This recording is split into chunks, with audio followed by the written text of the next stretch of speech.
Judges chapter 1. After the death of Joshua, the Israelites asked the Lord, "Who will be the first to go up and fight for us against the Canaanites?" The Lord answered, Judah is to go. I have given the land into their hands. Then the men of Judah said to the Simeonites their brothers, "Come up with us into the territory allotted to us, to fight against the Canaanites. We in turn will go with you into yours." So the Simeonites went with them. When Judah attacked, the Lord gave the Canaanites and Perizzites into their hands, and they struck down 10,000 men at Bezek. It was there that they found Adoni-Bezek and fought against him, putting to rout the Canaanites and Perizzites. Adoni-Bezek fled, but they chased him and caught him and cut off his thumbs and big toes.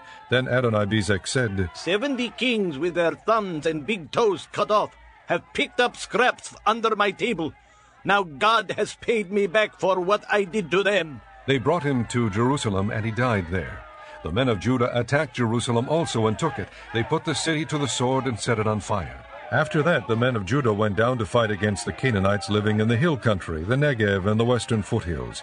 They advanced against the Canaanites living in Hebron, formerly called Kiriath Arba, and defeated Sheshai, Ahiman, and Talmai. From there they advanced against the people living in Debir, formerly called Kiriath Sefer. And Caleb said, I will give my daughter Aksah in marriage to the man who attacks and captures Kiriath Sefer. Othniel, son of Kenaz, Caleb's younger brother, took it. So Caleb gave his daughter Aksah to him in marriage. One day when she came to Othniel, she urged him to ask her father for a field. When she got off her donkey, Caleb asked her, What can I do for you? She replied, Do me a special favor. Since you have given me land in the Negev, give me also springs of water. Then Caleb gave her the upper and lower springs. The descendants of Moses' father-in-law, the Kenite, went up from the city of palms with the men of Judah to live among the people of the desert of Judah in the Negev near Arad.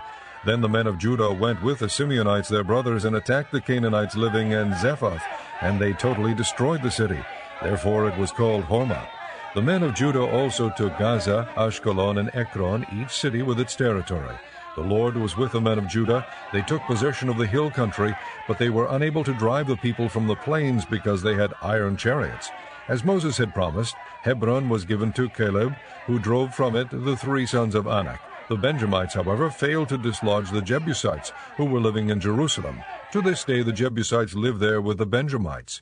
Now the house of Joseph attacked Bethel, and the Lord was with them. When they sent men to spy out Bethel, formerly called Luz, the spies saw a man coming out of the city, and they said to him, Show us how to get into the city, and we will see that you are treated well. So he showed them, and they put the city to the sword, but spared the man and his whole family. He then went to the land of the Hittites, where he built a city and called it Luz, which is its name to this day. But Manasseh did not drive out the people of Bethshan, or Taanach, or Dor, or Ibleam, or Megiddo, and their surrounding settlements, for the Canaanites were determined to live in that land. When Israel became strong, they pressed the Canaanites into forced labor, but never drove them out completely. Nor did Ephraim drive out the Canaanites living in Gezer, but the Canaanites continued to live there among them. Neither did Zebulun drive out the Canaanites living in Kithron or Nahalol, who remained among them, but they did subject them to forced labor. Nor did Asher drive out those living in Akko, or Sidon, or Alab, or Akzib, or Helba, or Aphek, or Rehob. And because of this the people of Asher lived among the Canaanite inhabitants of the land. Neither did Naphtali drive out those living in Beth-Shemesh, or Beth-Anath. But the Naphtalites too lived among the Canaanite inhabitants of the land, and those living in Beth-Shemesh and Beth-Anath became forced laborers for them.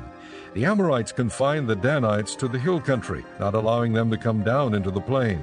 And the Amorites were determined also to hold out in Mount Heres, Aijalon, and Shaalbim, but when the power of the house of Joseph increased, they too were pressed into forced labor.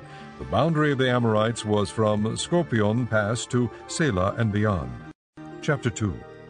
The angel of the Lord went up from Gilgal to Bochim and said, I brought you up out of Egypt and led you into the land that I swore to give to your forefathers. I said, I will never break my covenant with you, and you shall not make a covenant with the people of this land, but you shall break down their altars. Yet you have disobeyed me. Why have you done this? Now therefore I tell you that I will not drive them out before you. They will be thorns in your sides, and their gods will be a snare to you. When the angel of the Lord had spoken these things to all the Israelites, the people wept aloud, and they called that place Bochim. There they offered sacrifices to the Lord. After Joshua had dismissed the Israelites, they went to take possession of the land, each to his own inheritance. The people served the Lord throughout the lifetime of Joshua and of the elders who outlived him and who had seen all the great things the Lord had done for Israel. Joshua son of Nun, the servant of the Lord, died at the age of 110, and they buried him in the land of his inheritance at Timnath-Heres, in the hill country of Ephraim, north of Mount Gaash. After that whole generation had been gathered to their fathers, another generation grew up, who knew neither the Lord nor what he had done for Israel. Then the Israelites did evil in the eyes of the Lord and served the Baals. They forsook the Lord, the God of their fathers, who had brought them out of Egypt. They followed and worshipped various gods of the peoples around them. They provoked the Lord to anger because they forsook him and served Baal and the Ashtoreths. In his anger against Israel, the Lord handed them over to raiders who plundered them. He sold them to their enemies all around, whom they were no longer able to resist. Whenever Israel went out to fight, the hand of the Lord was against them to defeat them, just as he had sworn to them. They were in great distress. Then the Lord raised up judges who saved them out of the hands of these raiders. Yet they would not listen to their judges, but prostituted themselves to other gods and worshipped them. Unlike their fathers, they quickly turned from the way in which their fathers had walked, the way of obedience to the Lord's commands. Whenever the Lord raised up a judge for them, he was with the judge and saved them out of the hands of their enemies, as long as the judge lived. For the Lord had compassion on them, as they groaned under those who oppressed and afflicted them. But when the judge died, the people returned to ways even more corrupt than those of their fathers, following other gods and serving and worshipping them. They refused to give up their evil practices and stubborn ways. Therefore the Lord was very angry with Israel and said, Because this nation has violated the covenant that I laid down for their forefathers and has not listened to me, I will no longer drive out before them any of the nations Joshua left when he died. I will use them to test Israel and see whether they will keep the way of the Lord and walk in it as their forefathers did. The Lord had allowed those nations to remain. He did not drive them out at once by giving them into the hands of Joshua. Chapter 3. These are the nations the Lord left to test all those Israelites who had not experienced any of the wars in Canaan. He did this only to teach warfare to the descendants of the Israelites who had not had previous battle experience. The 5 rulers of the Philistines, all the Canaanites, the Sidonians, and the Hivites living in the Lebanon mountains from Mount Baal Hermon to Lebo Hamath. They were left to test the Israelites to see whether they would obey the Lord's commands, which he had given their forefathers through Moses. The Israelites lived among the Canaanites, Hittites, Amorites, Perizzites, Hivites, and Jebusites. They took their daughters in marriage and gave their own daughters to their sons and served their gods. The Israelites did evil in the eyes of the Lord. They forgot the Lord their God and served the Baals and the Asherahs. The anger of the Lord burned against Israel, so that he sold them into the hands of Cushan-Rishathaim, king of Aram-Naharaim, to whom the Israelites were subject for 8 years. But when they cried out to the Lord, he raised up for them a deliverer, Othniel son of Kenaz, Caleb's younger brother, who saved them. The Spirit of the Lord came upon him, so that he became Israel's judge and went to war. The Lord gave Cushan-Rishathaim, king of Aram, into the hands of Othniel, who overpowered him.